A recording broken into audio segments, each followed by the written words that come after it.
we'd like to invite Professor Plinio to talk about the psychology of language learning.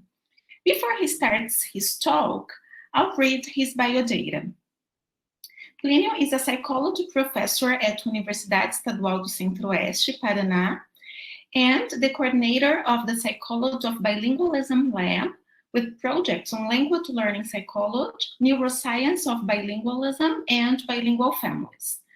For the past 8 years, he has been teaching classes in English to undergrad, master's, and doctorate students with focus on neuropsychology, psychology of learning, and bilingualism. He's the founder of 2 lovely bilingual kits and applies everything he teaches at the university to his own language learning journey. Plinio, thank you once again for being here with us this evening.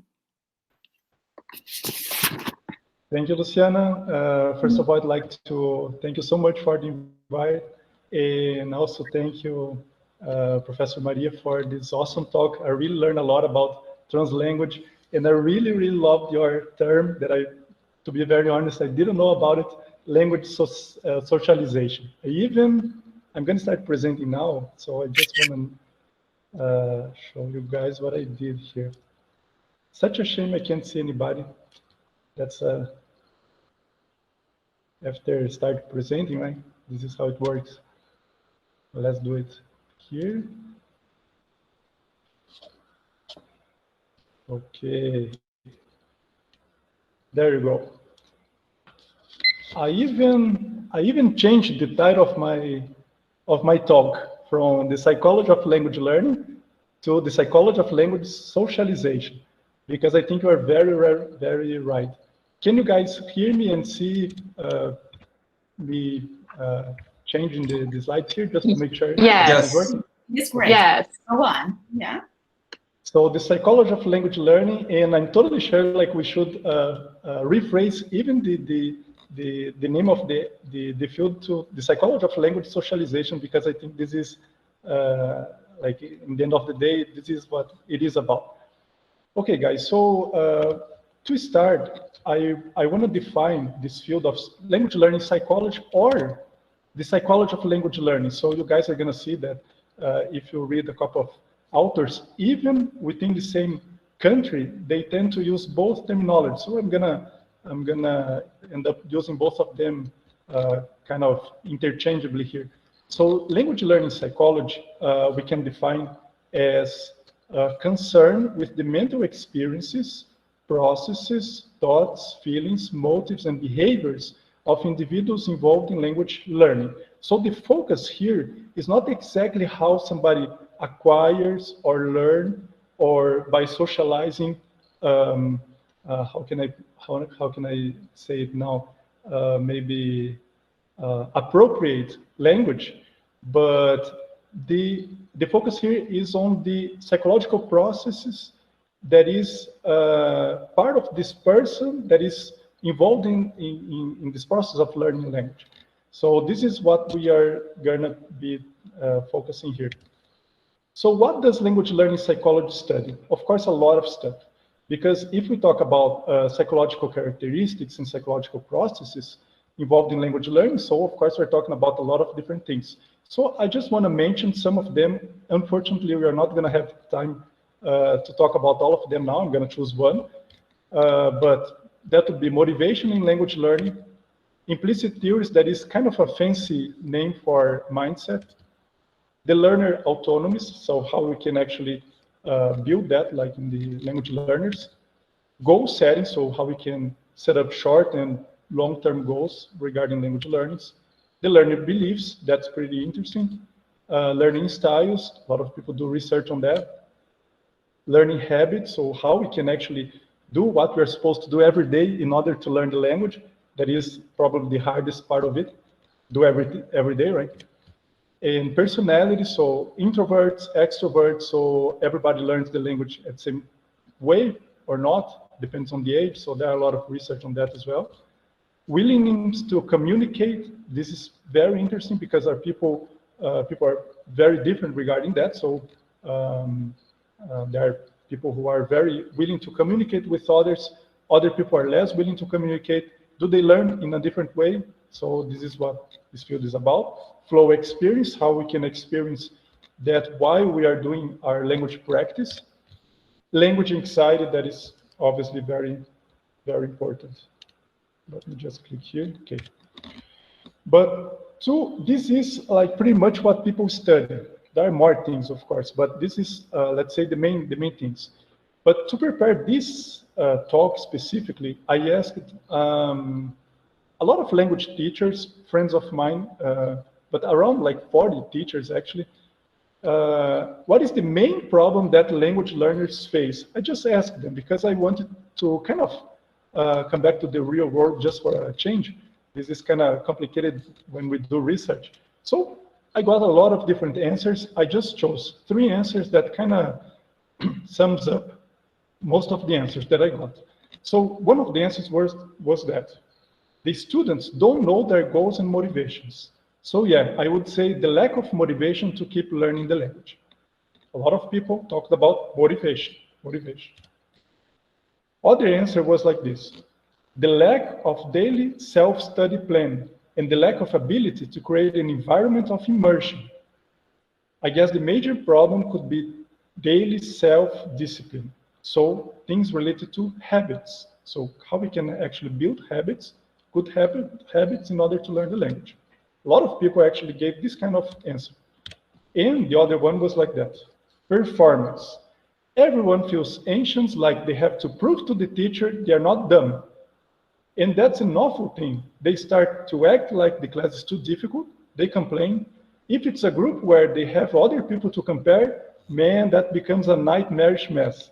Because they think they'll get it wrong most of the times. They won't even try to get it right. So yeah, I didn't even have to think much about it. That was kind of funny and sad at the same time answer. And a lot of people also talked about mindset. So that would be mindset. Of course, like I don't have time to talk about all these 3 factors right now. So I choose one of them: motivation. Motivation in second language learning. L2 means second language. So I'm going to just refer to L2 learning, second language learning here. And here, as you guys can see, we have a very little motivated little guy, right? Doing like pretty hard work in order to achieve his goal. And okay. First of all, I'd like to bring just a little bit of history here, because when we talk about second language motivation, we actually have 3 different perspectives, historically speaking. The first one, and everything actually started with these 2 guys here in Canada. They consider, it's actually called social psychology perspective in second language motivation. They consider second language motivation as different. That is different from other kinds of learning motivation. Why different? Because the second language learners' attitudes towards the language community is actually very important. They consider so important that according to them, there was no way to put together, for example, in the field of psychology of motivation, that it was a field that already existed, the psychology of second language motivation. They would have to start studying that as a separate field, because of the attitudes towards the language community. And they came up with 2 main reasons for somebody to learn a language that they call the integrative motivation and the instrumental motivation. Integrative motivation, when somebody learns a language in order to be part of this community, to this new language community, to interact with people from this community. And we might learn a language as an instrumental, with an instrumental motivation, because we want to have access to something. So for example, you might learn English in order to read international science, or you might learn Korean in order to follow your favorite Korean drama, for example. Everyone has their reasons. So that would be the first perspective. Of course, like this had a lot of criticism. I don't have the time to get into the criticism right now, but because of this criticism, there were another perspective that was developed that is called educational psychology perspective. That was in the 90s. So pretty much, let's say, 40 years later. Yeah, 30 to 40 years later. And here we have different theories. Actually, I'm going to just show you guys here one of the theories that is called the three-level framework for second language motivation. According to this theory, that was actually taught by Toni, we're going to see that this guy is extremely important. He's going to show up in the third period as well, in the third phase. We have three levels of analysis. The first one would be the language level. That is pretty much what people from the other perspective taught. So integrative and instrumental motivation. But we also have the learner level. So individual characteristics. And here we get into the field of individual differences in language learning. So here actually you can start talking about psychology of motivation, for example, that the field that I'm going to bring in a little while. And we also have the learning situation level. So here we can talk about social learning environment. That could be an academic environment or the cultural and the social environment of that specific community or the country, for example. And here we can understand why even the term bilingualism means different things, for example, in Brazil and in the States. Of course, just like Professor Maria pointed out, very well. So there are a lot of prejudice regarding bilingualism, for example, in some countries, maybe not in others. Okay, and the third phase, so here we can see the same author 15 years ago. We have the second language motivational self-system. And from now on, actually, I'm going to talk about this theory and how we can apply psychology of motivation to understand this theory a little better. So this is what we're going to do in the rest of this talk. According to this theory, there's no way actually to understand second language motivation alone. We have to understand, we have to ask this question according to Toni. How does second language motivation fit within a person's overall complex system of motivation, behaviors, interactions, and experiences? So it just makes sense to ask somebody if he's motivated to learn a second language, if we understand all of that, how he's actually motivated to do things in general, and how he behaves in order to achieve these things, how he interacts with other people or even with the content that he's trying to learn, and the previous experience that he had, also his beliefs, as we're going to see here in a little while.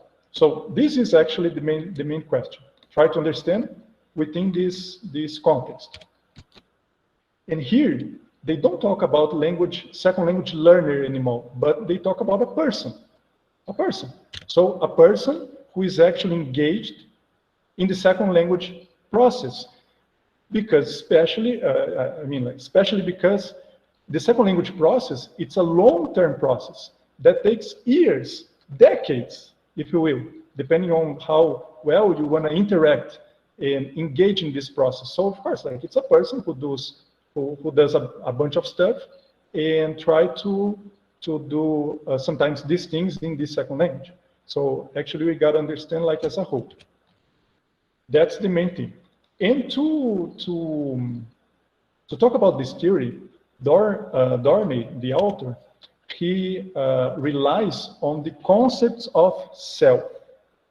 The concepts of self. And the very first thing that we can understand here, I think that's pretty important to mention, is that self, this word self, and the study of self and the selves, not just one self, but many selves, is very present in the research on motivation in education for quite a while, actually.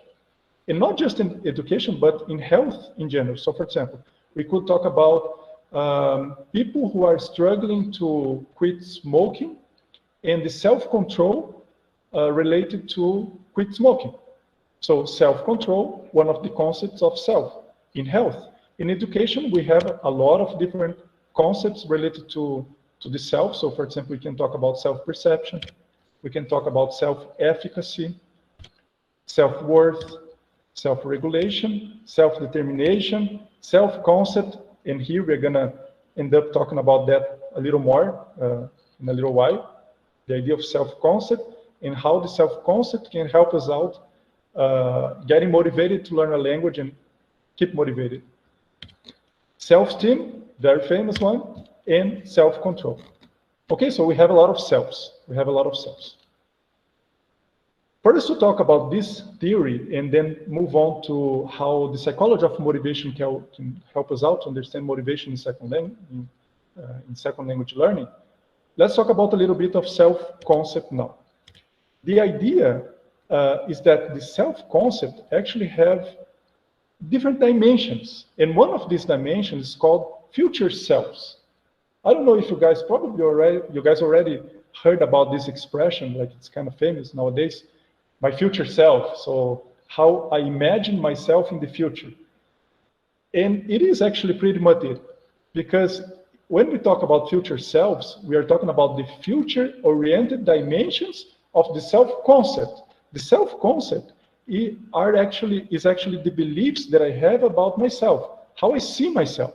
For example, if I see myself as somebody who always struggles to do something, who kind of procrastinates, or the opposite, like a very hard-working guy, this is part of my self-concept. My future self would be what I imagine that I'm going to be in the future. That could be like a couple of weeks from now, it could be tomorrow, it could be in 5, 10, 20, 30 years from now. How I imagine I'm going to be in the future. And especially if I imagine that I'm going to be the same in the future as I am right now, or I'm going to be very different. So I think this is key. And so we can define future selves as the people's ideas of what they might become in the future, what they would like to become in the future, and what they are afraid of becoming in the future. So regarding language learning, I could think that maybe I really would like to be a French speaker, a pretty good French speaker in the future. And I'm afraid that if I'm not a French speaker, I don't know, like I really feel like going to French speaking country someday, and I'm gonna kind of struggle to talk to people, especially because they don't like to speak much English, so I understand that. And I'm gonna end up missing out a lot of stuff, like it's not gonna be the same. So I'm afraid of becoming this person who doesn't speak French, let's say. And the whole idea here is that we can analyze our future selves in order to serve as a guide, the future self as a guide to whom? To my present self. So I can try to use the idea of my future self, and in this case here, my future second language self, in order to guide my behaviors and even my thoughts right now, in order to do what I'm supposed to do to actually learn this language. That's the whole idea. What is the main problem with this idea? The idea is beautiful. So yeah, so let's think about what I'm gonna become in the future, how I wanna become in the future, and use that in order to motivate myself right now to learn the language, to actually learn the language. What is the problem? That's the problem. One of the enduring mysteries of human behavior is that people who can foresee the consequences of short-sighted decisions make them anyway.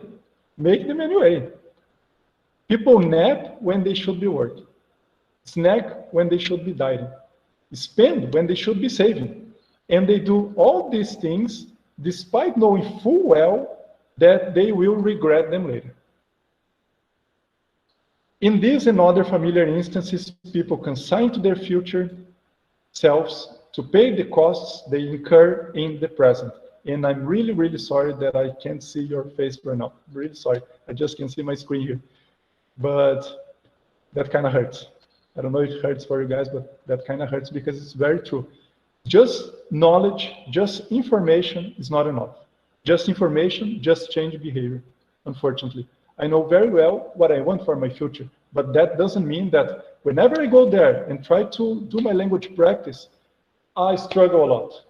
I really do. I struggle a lot. I kind of procrastinate, like a lot of times I procrastinate. I don't feel like doing, I'm too tired, maybe tomorrow, maybe next week, Maybe that's going to be my kind of next week, next year goal, but not now. I know that.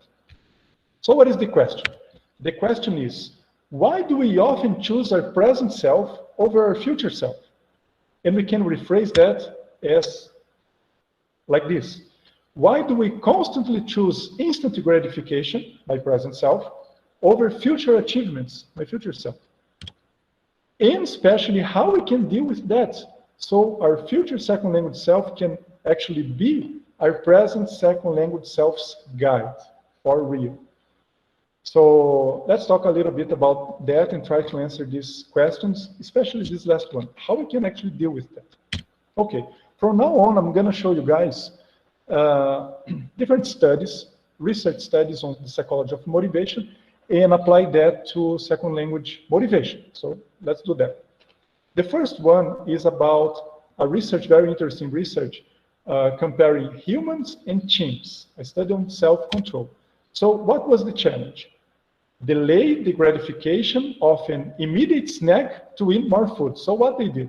They got two groups of, I was going to say human beings, but it doesn't apply in this case, beings. So one group were humans, the other one chimps, and they asked them if they prefer to eat two little snacks, or 6 little snacks. Don't ask me how they asked the chimps, but they did it.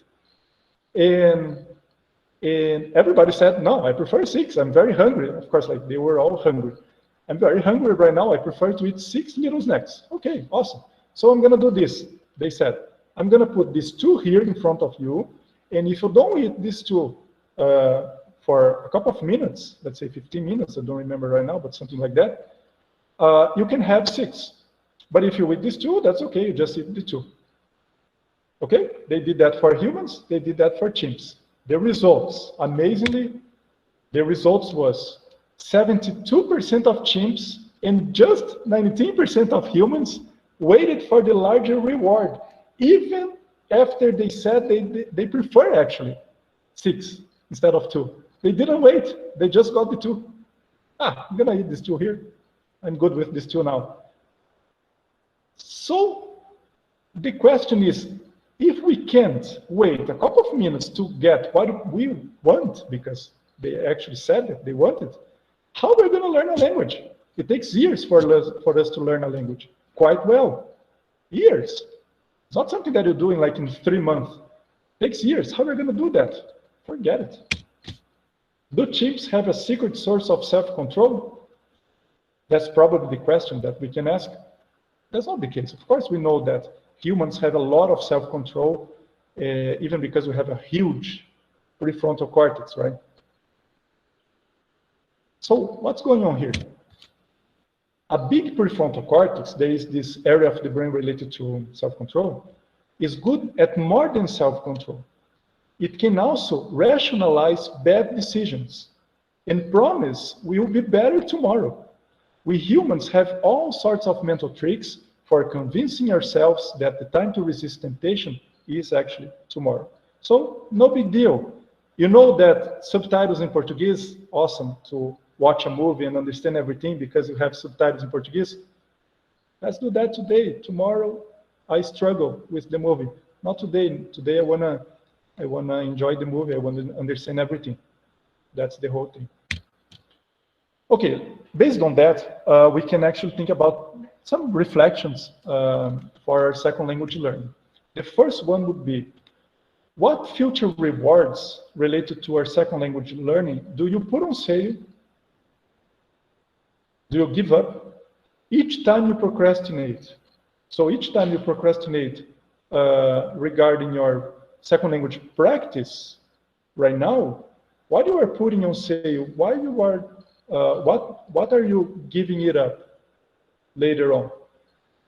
For example, the idea of communicate well in the language, interact with other people, being able to attend a class, for example, in that target language, this kind of stuff. And what do you think and feel right before you decide to procrastinate your second language practice? I think this is very important because because procrastination is a decision. So, for example, I thought that maybe tonight I'm going to do that half an hour self-talk in Italian that I love to do. Self-talk about something specific in Italian. I love to do that. But when I decided that, but when it's time for me actually to do it, I might change my decision. And then I think, you know what, I'm so tired. I have a lot of stuff right now going on. I don't feel like doing that. I'm going to do that tomorrow. And then tomorrow, of course, becomes up to tomorrow and so on. So it's a decision. So what do you think and what do you feel right before you take this decision? So we can consider that in order to understand how we can actually deal with that. Okay, the thing about immediate reward is that it blinds us. It blinds us in the sense that it's pretty dangerous. The immediate reward is actually very dangerous, but it blinds us while it is right there in front of us, kind of staring us in the face, like, I'm here. You know, like the little 2 snacks. Eat me, please. 2 little snacks. Or subtitles. Oh, man. Should I leave it without any subtitles? So I'm going to struggle a lot, but I know that I'm going to learn more the language, the movie. Or I put it on. No, I'm going to put it on. It's there, staring us in the face. That's the thing about immediate reward. And the base of procrastination is actually an immediate reward. So we have this kind of dispute between what you want right now and what you want for your future. And every time you procrastinate, you are choosing immediate reward. Relax, watch something in your native language, whatever that could be. And the thing, so we can actually keep ourselves motivated until we actually need it. Because the problem is that I'm very motivated to learn the language. All right, so I want to see when actually it's time for you to do it, what you're supposed to do, that you actually need it. Then it's not that simple. And why is that? Because the brain reward system, I don't have like time to get in details here, but just believe like we have kind of in the inner part of the brain, in this structure here, especially here in the brainstem, that is this structure, we have something that is called the brain reward system. And that produces, for example, dopamine. That is a neurotransmitter related to the craving, for example, that we might feel, you know, when you really want something, dopamine. For example, it's very related to addiction in general, or this kind of stuff. And the brain reward system was developed, was kind of evolved, let's say, for immediate reward. Of course, like, it's very hard to think about our ancestors, a couple of millions like years ago, ancestors that wanted to learn a second language. No, nobody learned a second language. They would prefer just to fight the other community that is way easier than learn their language. So let's just fight them all, kill them all. What is the point of learning their language? Nobody actually did that. This is something kind of recent, talking about our history, evolution, right? And so the point is that the reward system is not, it wasn't actually made for long-term rewards, immediate reward. Right now, like the food, at most I gotta cross this river to get the food that is on the other side of the river, but nothing for tomorrow, for after tomorrow, for, I don't know, a couple of years, language learning, forget it. But hopefully, and luckily, in this case, we also have another part of the brain that is called prefrontal cortex, that is this part in red.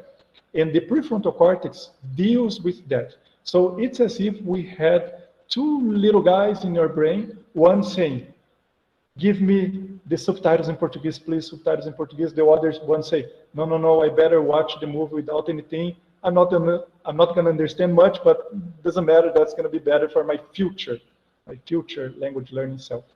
So we have these 2 guys kind of fighting over our behavior, right? What we're gonna actually do now, right now, what we're gonna decide to do. And so one of the things that we can think about here is that since immediate gratification works just when it's right there in front of us, staring us in the face, as I said before, one of the strategies would be to keep it out of sight. So keep this immediate gratification that makes us procrastinate, for example, out of sight. And because temptation has a very narrow window of opportunity, it just works if it's right there in front of you.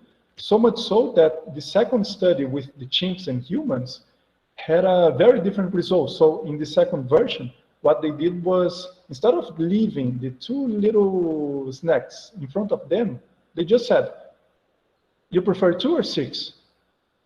6. All right, so they didn't see the snacks. So if you wait 15 minutes, I'm going to give you 6, but if you want 2 right now, I can give you 2. But they didn't see the snacks right there in front of us. And then the results were very, very different. Most of the participants, humans in this case, chose to wait because it wasn't there in front of them. So the idea is that we might, something that can help a lot here in this case, we gotta find a way to create a distance between the actual behavior, the actual decision and behavior, and the immediate reward. So for example, instead of saying, just coming back to this kind of example that I gave here, so putting on subtitles in your native language, to watch a movie in your target language. All right, so you can have as a law, almost a law, I can't put on subtitles in the first 5 minutes of the movie. 5 minutes, 10 minutes, no, 10 minutes. 10 minutes of the movie, I'm not going to put on subtitles. In subtitles, I'm going to watch the first 10 minutes in my target language. After that, if I decide to put on the subtitles, I can go all the way there. Let's say the TV or whatever, or the computer. I can go there, so I'm going to actually have to do something. I'm going to have to stand up, get up, go there. So that's kind of hard. After we started watching the movie, I go there and then I can put it on. But I have to create a distance before. That's a rule. Before 10 minutes, forget it. Chances are that we're not going to put on the subtitles. We're going to just keep watching. And as everybody here knows, it gets easier with time, right? Create a distance. So that's the idea. Okay, another research study. This is pretty famous. I'm totally sure everybody here kind of knows the study, the marshmallow test. And let's see how we can apply that to language learning. Marshmallow test. So the idea is that this is pretty old in psychology. They asked a group of 5-year-old kids if, like in a room, right? So they just put the kid there, sitting there in front of a little desk with one treat, one little sweet, let's say, there. And they asked them, you can eat this little treat here, this little candy, let's say right now. Okay, it's right here in front of you. You just have to ring the bell. There is a little bell here. Ring the bell and eat it. Or if you wait 15 minutes, I'm going to come back, the research, I'm going to come back and I'm going to give you 2 little candies instead of 1. Okay, so bye. So the researcher left the room and of course, everything was recorded. You guys can even search on YouTube. There is actually the original recordings. It's pretty interesting. Yeah, kind of fun as well, some of them, to see how actually the kids, they come up with strategies to deal with that. Like the candy was right there in front of them. And some of them, they covered their eyes. Some of them, there is a little boy, he started licking the candy because nobody said anything about licking, right? They said about eating. So this one probably became a politician or something like that. Very likely. And the idea is that they followed these kids. They followed these kids for decades. And what they found is that the academic and social success 10 years later of this kid, the ones who could wait, 15 minutes, they were more popular. They had higher school grades 10 years later. so they were 14 years old, right? They could handle stress better compared to the average, and they had better prefrontal cortex functions, so executive functions. So planning, flexibility, inhibitory control, working memory, all these cognitive functions were better in these kids, the ones who could wait. And one of the questions that they asked is how well we can actually, can somebody handle temporary discomfort to accomplish a long-term goal? Because the thing about not doing what you know you should be doing in order to achieve, for example, let's say here in this case, your second language fluency, is that we usually don't know how to handle the temporary discomfort. So of course, like watching a movie without any subtitles in a language that you don't understand very well, it's very discomfort, right? You feel discomfort. Or for example, having like a conversation in a language that you don't speak very, very well, yeah, it's kind of sucks, right? Because in the sense of, man, like I could express myself much better in my native language, much, much better. And now we know that we can also do translanguage. But even so, like it's tough. Of course it's tough. But if you're not able to handle this temporary discomfort, there is no way actually to achieve these goals that usually takes years for us to achieve. So what they found is that kids who couldn't handle this temporary discomfort of keep looking, in this case, keep looking to that little candy and don't eat the candy, they smoke and drink more later. And here I'm talking about when they become adults. They smoke and drink more compared to the other group.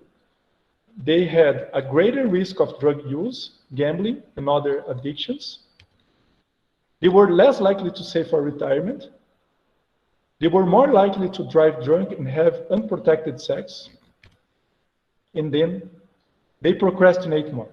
They procrastinate like in general more. So the main question here is, before the question, if the present is more important than the future, there is no reason to delay gratification.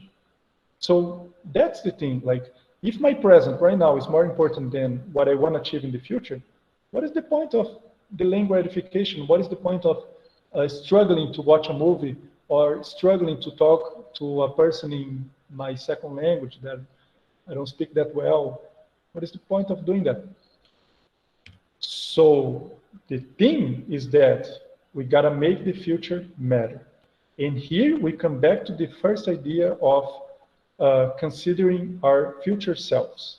In this case, our future second language self. We gotta make the future matter for real, otherwise there is no way.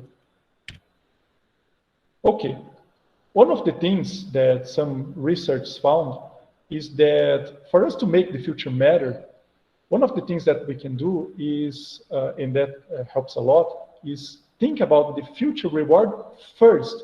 When we decide, let's say, when we decide not to do what we wanted to do. So when we kind of decide to procrastinate, we have to start thinking about the future reward first. I'm going to give you guys an example regarding language learning. Putting your first, second language self first. How? For example, they found that, the researchers, they found that if you ask this kind of question, why should I give up my second language fluency for the subtitles in Portuguese?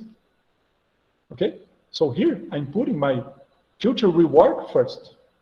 So that's one of the ways to ask if I should put on subtitles in Portuguese or not. Why should I give up my second language fluency in the future for the subtitles in Portuguese? That's a way to ask. Another way to ask, the opposite, would be, why should I give up the subtitles in Portuguese for my English fluency or for my second language fluency?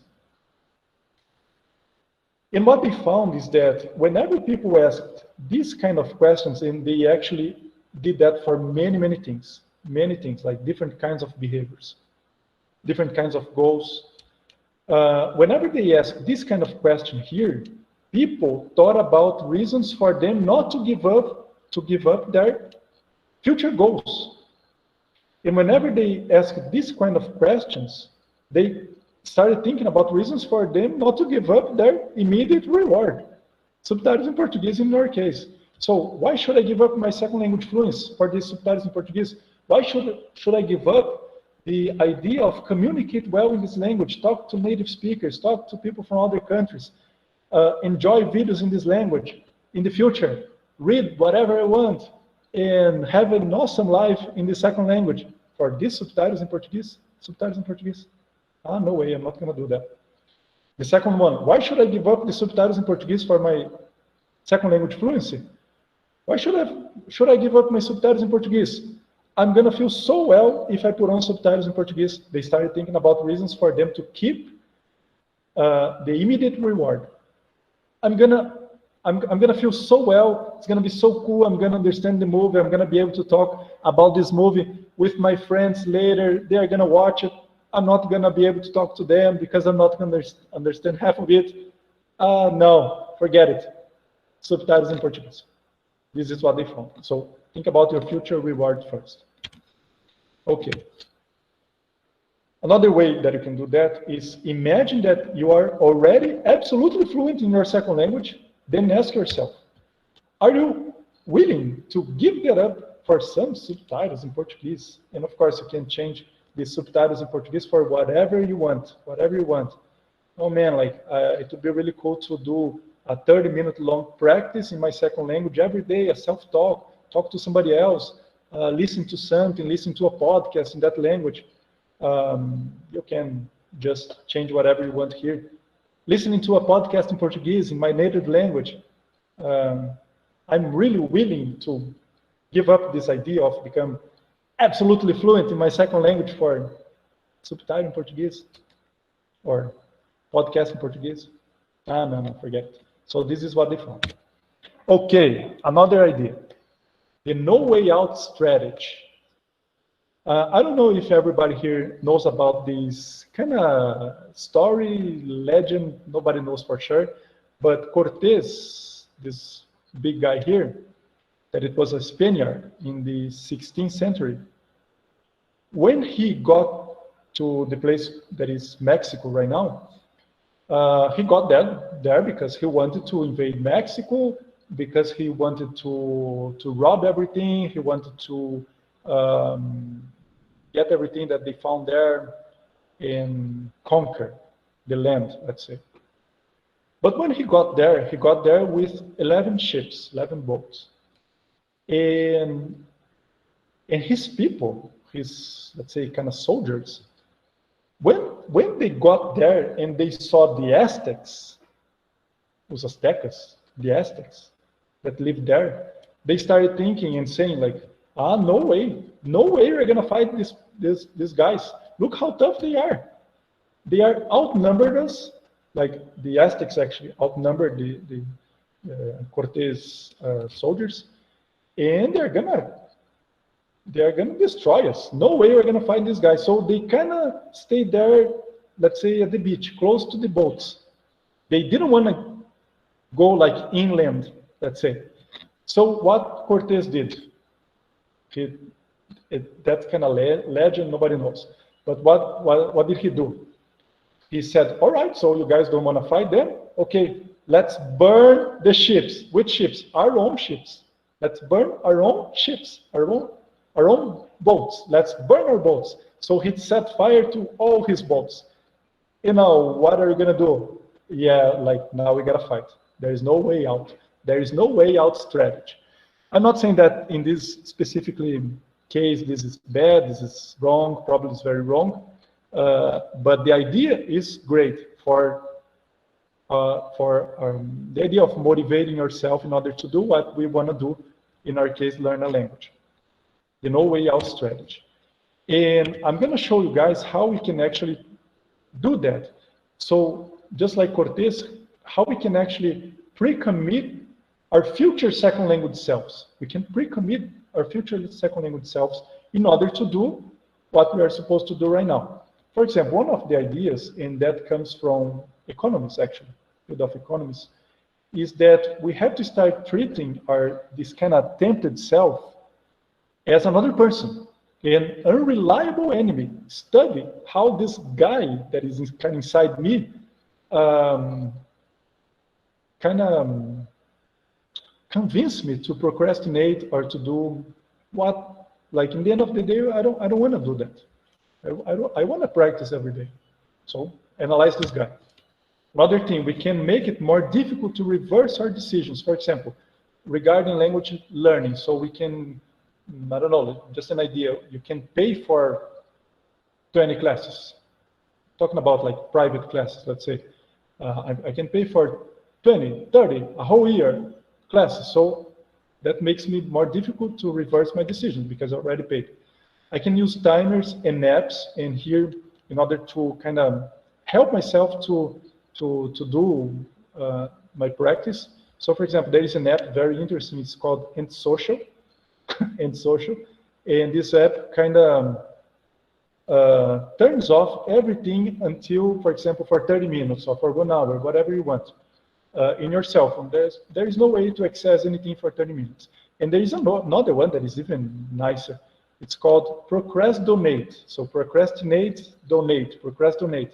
So the app actually donates your money to some institution, a person, whatever you actually put there. Whenever you procrastinate, whenever you don't do whatever you have to do or what you want to do, they donate your money, certain amount of money. So that's gonna keep you very motivated. You can also add a text to the immediate reward. I remember when I was actually learning English a couple of years ago, I don't know, like maybe 8 years ago, that I actually started taking it seriously. I spent like 3 days at home alone. My wife and my son, my little son back then, they went to some parent, I don't remember who, but I remember that I thought, you know what, like since I'm going to stay alone for 3 days, I'm going to do everything in English, everything, even think. I'm going to listen, speak, read, think in English. And whenever I do something in Portuguese, my native language, I got to do 1 push-up. 1 push-up, not a big deal, right? Just do 1 push-up. In 3 days, I did 1 push-up. Because after I taught that, I taught something in Portuguese, and then I was like, now I got to do 1 push-up now. That's my text. And then I did. After that, 3 days just doing things in English. I talked to a lot of people. It was awesome. So add a text to your immediate reward. You can ask somebody to message you weekly, somebody that you like, that you don't want to let down, let's say, to message you weekly and ask about your second language practice. And you can do empty charity. Empty charity, I think, is the best here, like at least it's the funnier one, the funniest one, because it's like procrastinate, but you donate to an institution that you hate. For example, I really don't like McDonald's. I don't like McDonald's, okay? That's something mine. And so I would give my money to them. If I procrastinate, if I don't do what I planned to do, like regarding my language learning, I would give it to them, okay? All right, so now, very briefly, because I don't want to take too long here, I want you guys to meet up my second language selves. This is my present second language self. This guy here speaks some English, some Italian, some Greek, and now have been tackling French. Because why tackling? Because he's been struggling a lot. Whenever it's time for actually this guy here to my present self to actually do the work to learn French, forget it. I don't do it. I don't do it. I'm also tired. I have a lot of stuff to do. I don't do it.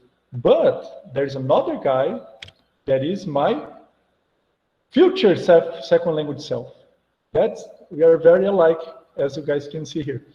This guy here, this guy is very different. This guy is awesome. I suck, but this guy is awesome. Why? Because he's gonna do everything that I can do right now because I'm tired, because I'm struggling, I don't have the energy, I don't have the time. I really don't feel like doing it, but this guy here is going to do it because he's very different from me. My future self is very different from me. And this idea of that we see our future selves as different people, that was studied a lot. And I'm going to just show you guys here there are a lot of stuff that we could talk about here, but just one little research study that was done regarding that. So they asked some students, university students, if they could donate their time for tutoring other students, for helping them out, other students. So they asked actually in three different ways.